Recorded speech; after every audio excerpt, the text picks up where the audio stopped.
Assalamualaikum warahmatullahi wabarakatuh. Apa kabar teman-teman semuanya? Semoga teman-teman semuanya selalu dalam lindungan Allah Subhanahu wa Ta'ala. Ilmu Al-Quran adalah salah satu ilmu yang paling tinggi dan sebaik-baiknya ilmu. Ilmu yang paling diwajibkan dan dicintai oleh Allah Subhanahu wa Ta'ala, sebab Dia telah memerintahkan kepada umat manusia supaya merenungi kitab sucinya, memahami makna-maknanya, dan menjadikan ayat-ayatnya sebagai petunjuk. Di sini akan menjelaskan wujud al-mukhatabah. Artian wujud al-mukhatabah ialah dalam bahasa Arab yang dapat diterjemahkan sebagai keberadaan yang bersifat berbicara atau keberadaan yang dapat berkomunikasi. Istilah ini dapat digunakan dalam konteks filosofi atau teologi untuk merujuk pada konsep entitas yang memiliki kemampuan berbicara atau berkomunikasi. Khitobat adalah bentuk jamak dari khitab, seakar dengan kata khutbah, yang berarti penyampaian atau pidato. Biasanya, penyampaian ini digunakan untuk penyampaian hal-hal yang bersifat penting kepada sasaran tertentu. Penyampaian ini seperti contohnya tentang keinginan menikah atau khitbah, karena penyampaian ini dinilai sangat penting. Lalu, wahyu-wahyu Allah yang disampaikan dalam Al-Quran untuk umat manusia dinamai khitab atau khitobat, karena apa dan bagaimana bentuk penyampaiannya dalam Al-Quran adalah hal penting. Tiap khitab atau penyampaiannya dalam Al-Quran memiliki unsur-unsur yang tidak dapat dipisahkan, seperti adanya pembicaraan, mitra bicara, tempat, waktu, dan kondisi, serta bentuk susunan dan cara mengekspresikan tujuan pembicaraan. Karena semua itu dapat memengaruhi seseorang dalam menetapkan makna dan mengambil kesimpulan makna. Susunan kata pun juga berperan, seperti mengandung pesan sumpah atau redaksi pengukuhan berbeda dengan penyampaian tanpa pengukuhan, seperti pesan yang bijak atau hinaan dan sebagainya. Semuanya bisa memberikan kesan atau dampak dari sini, bahkan tentang apa yang dinamai khitobat Al-Quran. Yang pertama, unsur-unsur mukhotobat, yaitu ada 4. Pertama, mukhotib atau penyampaian informasi atau pembicaraan. Yang kedua, mukhotob, mitra bicara, yakni yang kepadanya ditunjukkan kepada khitab. Yang ketiga, khitab, kandungan isi pembicaraan. Dan yang terakhir, cara atau redaksi penyampaian. Yang pertama, mukhatib, ayat-ayat Al-Quran dalam kalam Allah, dialah pembicaranya. Dalam mukhatib ini ada 2 penyampaian atau 2 pesan.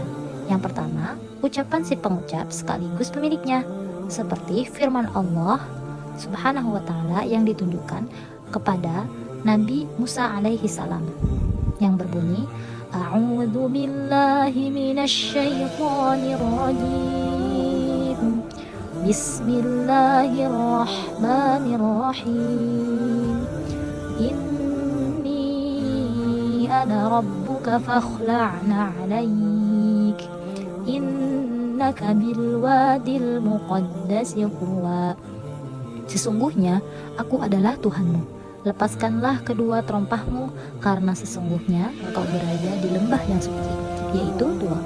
Quran Surah Thaha ayat 12. Di sini, di ayat ini, ucapan si pengucap atau penyampai sekaligus pemiliknya. Jadi, ucapan ini sekaligus milik Allah Subhanahu wa Ta'ala, merupakan pesan atau informasi.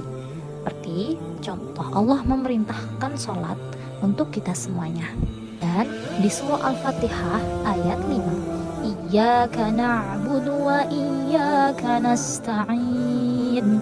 Hanya kepada Engkaulah kami menyembah, dan hanya kepada Engkaulah kami memohon pertolongan.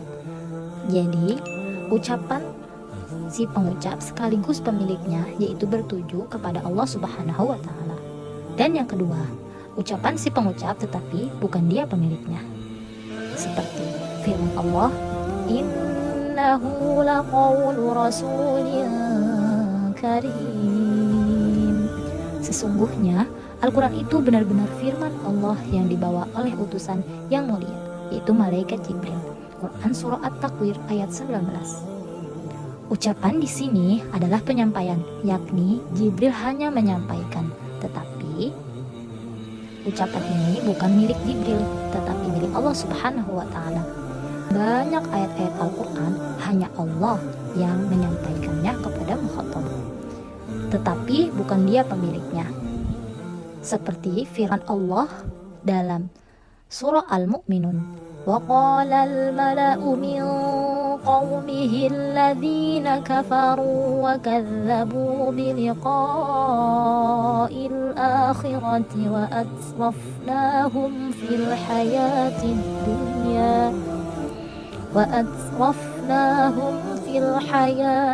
dunya ma hadza illa basharun mislukum ya'kulu mimma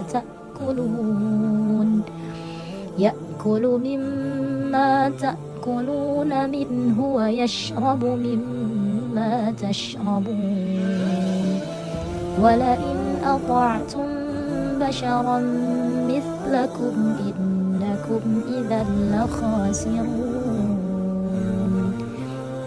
Para pemuka kaumnya yang kufur dan mendustakan pertemuan hari akhirat serta mereka yang telah kami beri kemewahan dan kesenangan dalam kehidupan di dunia berkata, orang ini tidak lain hanyalah manusia seperti kamu. Dia makan apa yang kamu makan dan dia minum apa yang kamu minum. Sungguh, jika menaati manusia yang seperti kamu, sesungguhnya kamu benar-benar akan merugi.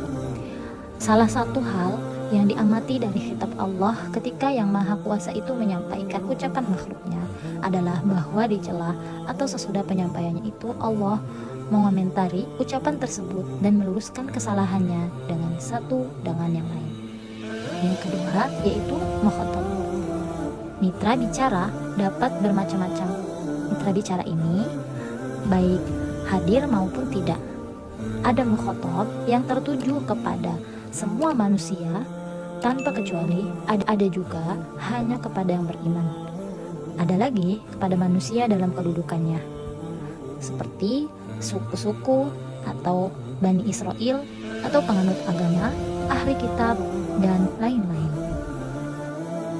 Bentuk-bentuk pembicaraan atau khitab dalam Al-Quran menurut Ibnu Al-Jauzi dalam kitab An-Nafis, yang pertama, pembicaraan yang bersifat umum yang memang ditujukan untuk umum.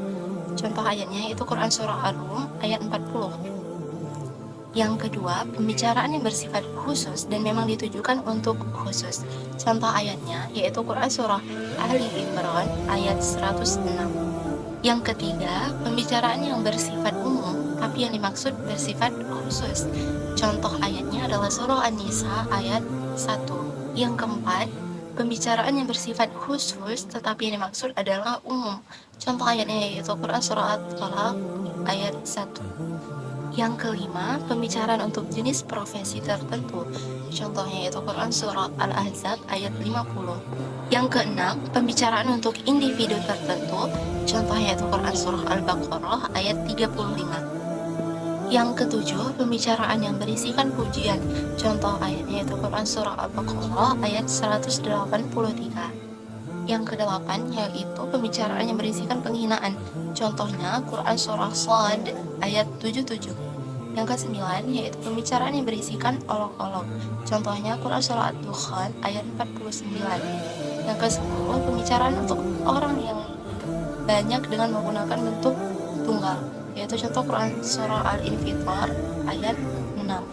Yang ke-11, pembicaraan untuk satu orang dengan menggunakan bentuk jamak. Contoh ayatnya yaitu Quran Surah Al-Mu'minun ayat 51. Yang ke-12, pembicaraan untuk satu orang dengan menggunakan bentuk dua. Contohnya Quran Surah Qaf ayat 21. Yang ke-13, pembicaraan untuk dua orang dengan menggunakan bentuk tunggal. Contohnya yaitu Quran Surah Toha ayat 49. Yang ke-14, yaitu pembicaraan untuk dua orang dengan menggunakan bentuk jamak. Contohnya Quran Surah Yunus ayat 87. Pandangan Ibnu Qayyim dan ulama lainnya. Ibnu Qayyim Al-Jauziyah dalam kitabnya I'lam Al-Muwaqqi'in membagi kitab Al-Quran menjadi 4 bagian. Yang pertama, khitab umum, yaitu khitab yang ditujukan kepada seluruh umat manusia, baik muslim maupun non-muslim. Misalnya, ayat-ayat yang menjelaskan tentang tauhid, akidah, dan akhlak.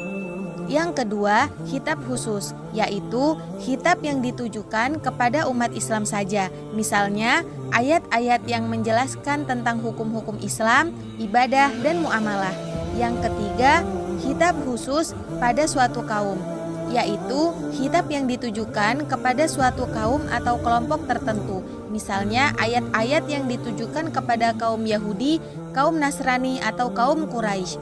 Yang keempat, khitab khusus pada suatu individu, yaitu khitab yang ditujukan kepada suatu individu tertentu, misalnya ayat-ayat yang ditujukan kepada Nabi Muhammad SAW, Abu Bakar, atau Umar bin Khattab. Ulama lainnya juga berpendapat seperti Imam Al-Ghazali dan Imam Al-Qurtubi yang membagi kitab Al-Quran menjadi 3 bagian. Yang pertama, khitab umum, yaitu khitab yang ditujukan kepada seluruh umat manusia, baik muslim maupun non-muslim. Yang kedua, khitab khusus, yaitu khitab yang ditujukan kepada umat Islam saja. Yang terakhir, khitab khusus pada suatu kaum, yaitu khitab yang ditujukan kepada suatu kaum atau kelompok tertentu.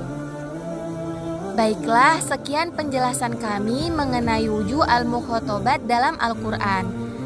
Wassalamualaikum warahmatullahi wabarakatuh.